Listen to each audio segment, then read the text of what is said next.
Hi, guys. Welcome back to Monday Marketing Tips and Tricks with Finding Your Indie. I'm Bonnie Paulson. And I'm Andy Stevens. And we are here. This is kind of a serious post for us. Usually we're a little bit more lighthearted. We'll probably have jokes in here because that's how we roll. But this week we're talking about market fluctuation. And as we check our notes to make sure, we're not ignoring you. We're just dropping our gaze to make sure we're catching our notes correctly. The first thing that we want to talk about is what is market fluctuation? A lot of our clients right now, and I'm sure everybody's seeing this because I have access to more than 40 accounts, and I can see who's doing what across where. Some of my clients are wide, some of our clients are KU, some of our clients are direct. And I'm going to tell you right now, everybody is down. I've been in this business since 2007, so I have a lot of information on what goes up and what goes down. Okay, so as you can see in the first few graphs, it starts to kind of drop in January. There's a nice big hit at the beginning of January, end of December, because everybody gets their Christmas stuff. Then you start to see, okay, January's looking pretty good. And then it starts to drop. February starts to drop. Then it goes, March goes, and then tax season hits. And April is a hard month for everybody. It just is what it is. Usually there's a drop in the KEMP page rate. Sometimes there's just, which we saw. Yeah, which we saw. This is standard. Like this is the standard. A lot of people though are saying that I have to quit the business. I have to do this because there's a drop. Okay.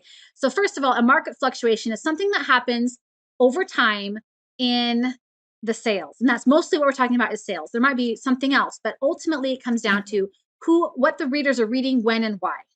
The first thing that we want to talk about outside of the year, right? January through April is always a drop. May, there's always a pickup because we've got strong summer reads. We're going to talk about how you can fix and protect against this later on in this video. But right now, we're going to talk about some other swings that you're going to notice inside of a market fluctuation. The first one, outside of the time frame, is the genre pendulum swing. Everybody talks about this. Remember when vampires were a huge thing in the early 90s? And then suddenly they weren't? And then suddenly they were because Twilight.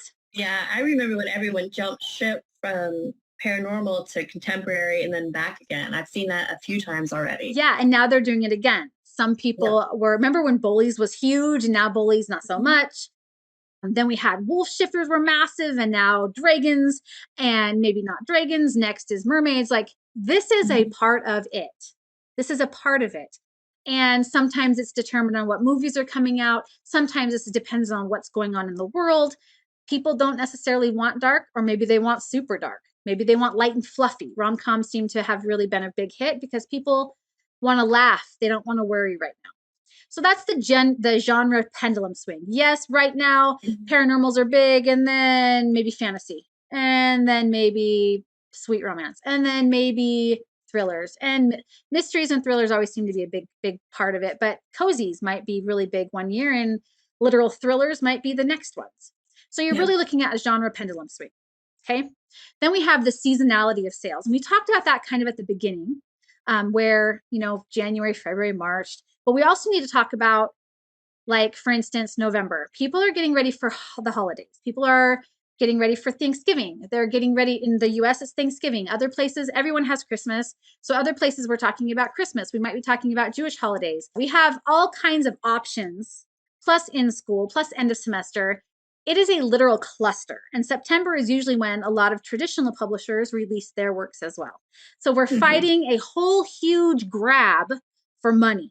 It just is. Like, it's crazy. Would you agree with that? And ads are more expensive too. Oh my gosh. Because everyone is advertising for everything, for Christmas gifts. So yes, everything's triggered. Algorithms are triggered weird. Like everything is just weird. That's the seasonality of sales. Then we talk about the real world effects on readers and their spending. Remember the beginning of last year when the war on Ukraine started? I can't believe that was last year already. So we had the war on the Ukraine situation happened. We had a pandemic. That was actually good for books. It was really good for books, right? Like, that's what I was just going to say is, if you had a terrific 2020 and 2021, and then now you're like, I can't figure out why my sales don't match and my sales are dropping. Honey, those were pandemic situations. You are a pandemic moneymaker. You need to flip the switch and get out of your head that was the norm. This is the norm. Right now, we're in the norm. And this, I mean, I literally can be like, okay, look at this compared to 2019. It's almost identical. Yeah. 2018, 2017. I mean, the 2008 and 2016, there were two different slight recessions in there. I'm not sure if they declared it or not, but there was a definite economic thing. And so there were some big money makers made in those years in the author industry. Anytime there's an economic drop, it's almost like we see it for a little bit, like the authors really feel the pinch, and then suddenly people can't afford to go to movies. They can't afford to go to bars. They can't afford to go out and do the normal stuff. So they grab a book. Yeah, Books no are vacations. exactly, and they can't do vacations or whatever. So they're reading. They're, it's the cheapest way to really entertain yourself. So Yep. it's great.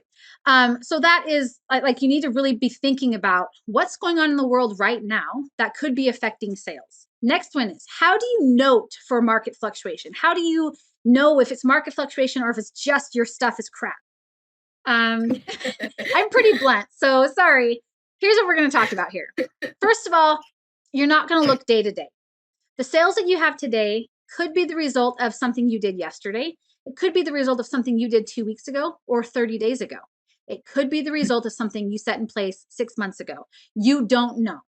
Okay. So it's not fair to say, oh, I spent $20 today and I made 40, so I made double my return, but you actually didn't. And when we send out reports to our clients, for instance, we have them and we're showing, oh yeah, we spent this much and we made this much. But really what we're saying is, because like, let's be honest, you didn't make that money this month. That money is actually going to come to them and, it's going to come to those people or to you in 2 months, whenever Amazon or the wide retailers actually pay you. That's where it's like, well, it's kind of a hard thing, because actually what we spend today, you actually won't see the results in the money for another 30 to 60 days, right? Maybe more, depending on. Let's not look at the day to day. Let's not even look week to week. What is best to compare is year over year. So if we look at 2018 to 2019, did you climb? 2021 to 2022, did you climb? 2022 to 2023, is it a drop? Is it a climb? What efforts are you making? You're looking year to year. What have you done? Are you releasing? That's a huge thing. Somebody's like, oh, I'm down, down, down. I'm like, when was the last time you released? Right. Exactly. I have 2 pen names dealing with that right now. And I'm like, Mandy keeps asking me, well, when did you release? And I'm like, you're right. It's been 2 years. They're doing really great, actually, considering I haven't had a release in 2 years. It's fine. Yeah. It's fine. And I'm fine with that, because I honestly don't want to strangle. And I mean, I do want to strangle. I don't want to wrangle 14 pen names anymore. I'm getting tired. I want to pull back. I want to pick my winners and stick with those. You also can't do month over month. Here's what we can't compare. For our clients, we compare the current month to the last month, so we can show the compounding influence, right? The compounding results. The ultimate way to look and see if your return is actually higher, whether it's ads, promotions, time of year, fluctuation, seasonality, anything, is to compare this January to last January, or January of this year to 2019 January. Yeah, I was gonna say 2019, because we're not comparing anything I know, right? 2020. Right. It's still fair to say 2022 was slightly starting to come out of that pandemic thing. You're still going to see some of that tail, but ultimately you really just need to be like, okay, take a breath. What efforts have I been doing? What does it look like time over end, right? End over time. So if you're comparing month over month, it's January to last January. If you're brand new and you're like, I'm just seeing a huge drop right now, look at the seasonality of it. And then what you're going to do is you're going to compare what is going on worldwide to what is going on locally. If you are looking worldwide, there might be wars, earthquakes, other traumatic events. There might be some great things happening. World Cup, there's all Olympics, there's a lot of things that pull people's attention. And that's what we're fighting for, right? Is their attention.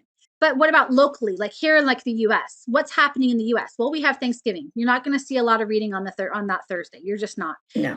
Boxing Day in the UK, you might see some, but I doubt it. There's a lot of different local things that actually compare. And the way you can compare that is, again, this month compared to last year's month, or whatever, or this year compared to last year, 90 days compared to 90 days. That's what you're looking at, is that kind of information.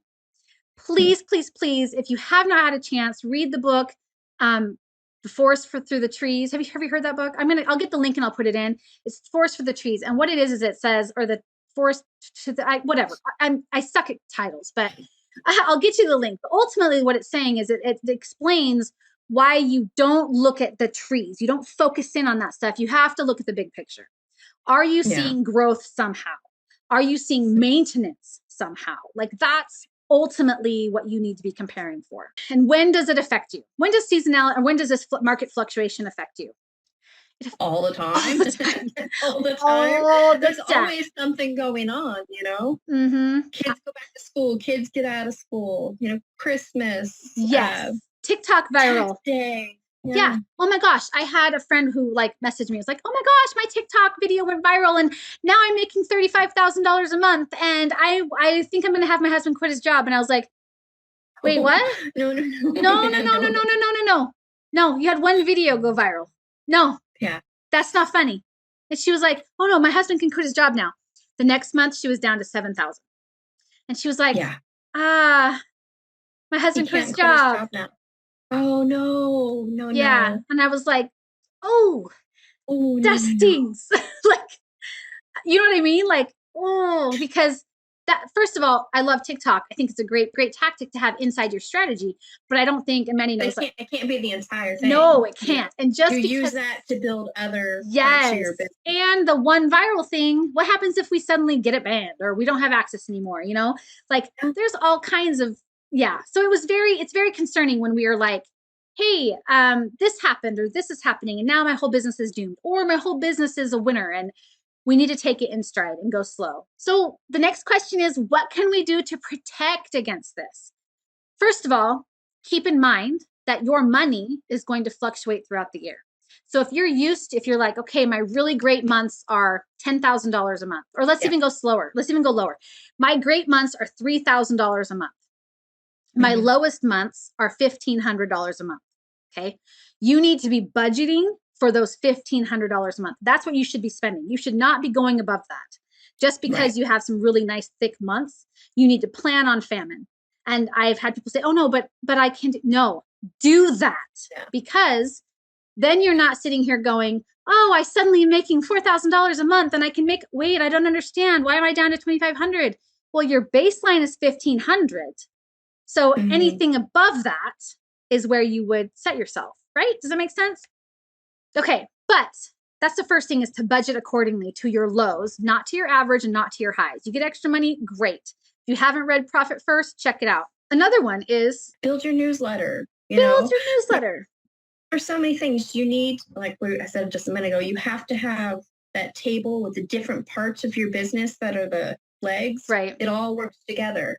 Yes. You know, have those strong things, have a strong newsletter, do things like create promotions. You know? Have your magnets, have everything in place so that you can build that. I love that. Creating your promotions. You have a strong networking plan. Do you have other like authors, similar authors that you guys can work together to create some way to promote yourselves? Do you have something in place? If you don't, get out there and network. Join our free group on marketing on Facebook and network with people. Figure out how, with everybody being like-minded with marketing and pushing their books, get in there and get something going. Have a strong marketing and ad strategy in place to account for any fluctuation. If you know coming in advance that April is going to be a down month because of tax season, maybe you could offer a first in series tax exclusive sale.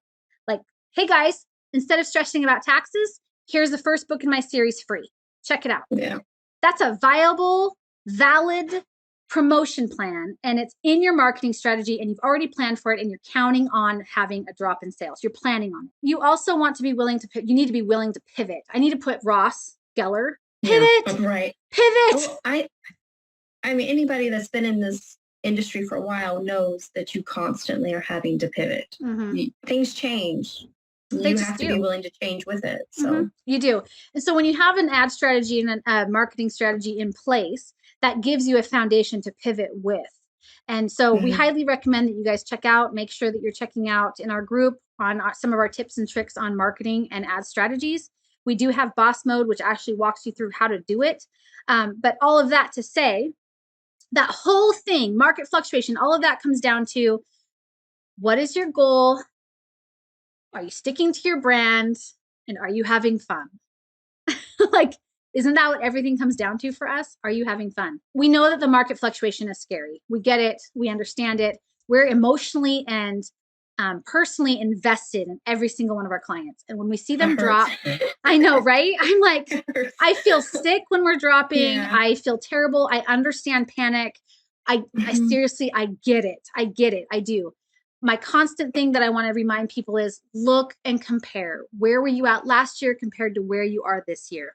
What are the steps that you have in place? One of the things that we try to talk to with our clients is what kind of a strategy do you have going forward with releases, with promotions, with other marketing strategies? What do you have in place? And we usually try to coach people on that. And that's why we thought, hey, maybe we could come here and help people as well. We want people to succeed. We want to see everybody succeed because this is not a zero-sum game. This really is reader and making, if we're all succeeding, that means people are reading. And when people are reading, they're entertained. And I'm a reader. I need more good books in my hand. So promote to me. I need some books. Decide for me what I'm going to read because I hate trying to make that decision. So hit like and subscribe. If you have any questions, let us know. Again, join our free Facebook group. The link's in the descriptions. If you have any questions, let us know in the comments. And we look forward to talking with you again. We hope that this Monday marketing tip has helped you.